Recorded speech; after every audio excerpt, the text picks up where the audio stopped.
ಏ ತಮ್ಮ ಇಲ್ಲಿ ಬಾರ. ಹೇಳಣ್ಣ. ಅಣ್ಣ ಬಾಳತನ ಬಾರ ಮುಚ್ಕೊಂಡು.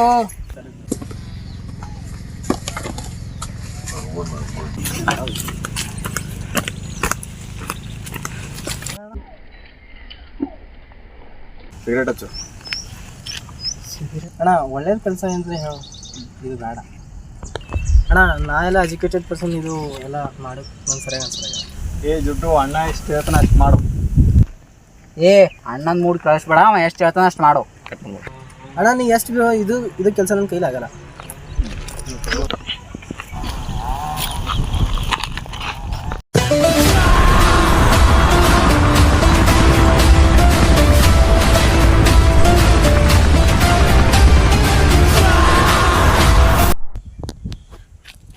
ಯಾರು? ನಾನೊಬ್ಬ ಸ್ಟೂಡೆಂಟ್ ಅಣ್ಣ. ನಾನು ನಿಮ್ಮ ಗ್ರೂಪ್ನಾಗ ಸೇರ್ಕೊಬೇಕಂತ ಬಂದಿನಿ. ಭಾಳ ತನ ಆಯ್ತು ನಂಗೆ ಸಿಗರೇಟ್ ಹಚ್ಚಲಾಗ್ಯಾನ. ನಿಮ್ಮ ಕೈ ಸಿಗರೇಟ್ ಹಚ್ಚಿರತ್ತು ನೀ ನಮ್ಮ ಗ್ರೂಪ್ನಾಗ ಬಾ. ಇವನ್ಯಾಕೆ ಬೇಡ ಬಿಡೋಣ, ನೋಡೋಕೊಳ್ಳೆ ಓದೋ ಹುಡುಗನಂಗೆ ಕಾಣ್ತಾನೆ. ಇವ್ನು ಬೇಡ, ನಾನು ಹಚ್ತೀನಿ. ನಾನು ಹೇಳಿದ್ದು ಅವನಿಗೆ, ನಿನಗಲ್ಲ. ಬೇಡ ಬಿಡೋಣ, ಹೋಗ್ಲಿ ಪಾಪ.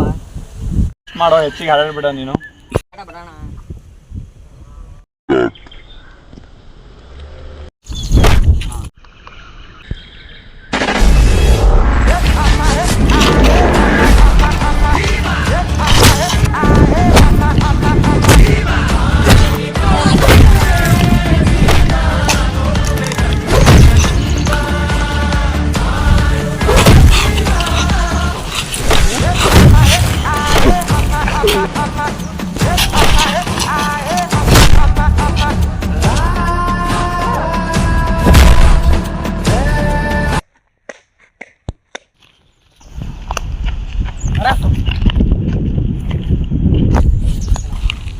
ಇನ್ನೊಮ್ಮೆ ಈ ಕಡೆ ಬರ್ಲಿಕ್ಕೆ ಹೋಗ್ಬೇಡ, ಹೋಗ್ಬಿಟ್ಟು.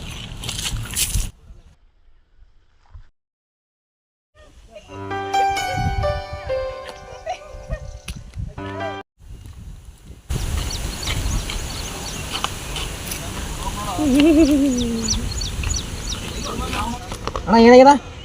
ನಾ ಉಳಿಯಲ್ಲ, ನಾ ಸಾಯ್ತೀನಿ. ಏನಾಯ್ತಣ್ಣ? ಯಾಕೆ ಏನಾಗ್ಯದ? ಹೊಡೆದೊಡ್ದು ಕ್ಯಾನ್ಸರ್ ಆಗ್ಯದ.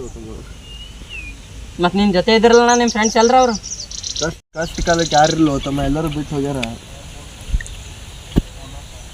ನೋಡಲ್ಲ ಅಣ್ಣ, ನಿಮ್ಗೆ ಅವತ್ತು ಹೇಳೋದಣ್ಣ ಸಿಗರೇಟ್ ಹೊಡಿಬೇಡ. ನೋಡೋಣ ಸಿಗರೇಟ್ ಹೊಡೆದಿಂದ ಹಂಗೈತಲ್ಲ. ಸಿಗರೇಟ್ ಇರುತ್ತೆ, ಈಗ ಹಸ್ತವಣ. ಬೇಡ ತಮ್ಮ, ಬೇಡ, ಸಾಯತ್ತಿನ ಈಗ ಬೇಡ. ಮತ್ತೆ ಸ್ನೇಹಿತರೆ, ನಾವು ಇಲ್ಲಿವರೆಗೂ ಮಾಡಿದ್ದು ಕೇವಲ ಮನೋರಂಜನೆಗಾಗಿ, ಯಾವುದೇ ಥರ ಕೆಟ್ಟ ಉದ್ದೇಶ ಇಲ್ಲ. ನೋಡಿದ್ರಲ್ಲ ಅವನಿಗೆ ಹೆಂಗಾಯ್ತು, ಸಿಗರೇಟ್ ಸೇದೋದ್ರಿಂದ ಆರೋಗ್ಯಕ್ಕೆ ಹಾನಿಕರ ಅಂತ ನಿಮಗೆಲ್ಲ ಗೊತ್ತಿದ್ರು ಸಹ ಸೇರ್ತೀರಾ. ನಾಳೆ ಇವನಿಗೆ ನಂಬ್ಕೊಂಡು ಅವನ ಕುಟುಂಬ ಎಲ್ಲ ಬೀದಿಗೆ ಬರುತ್ತೆ. ಅದಕ್ಕಾಗಿ ದಯವಿಟ್ಟು ಯಾರೂ ಸಿಗರೇಟ್ ಸೇವನೆ ಮಾಡೋಕ್ಕೆ ಹೋಗಬೇಡಿ. ಇಷ್ಟೇ ನಮ್ಮ ಉದ್ದೇಶ.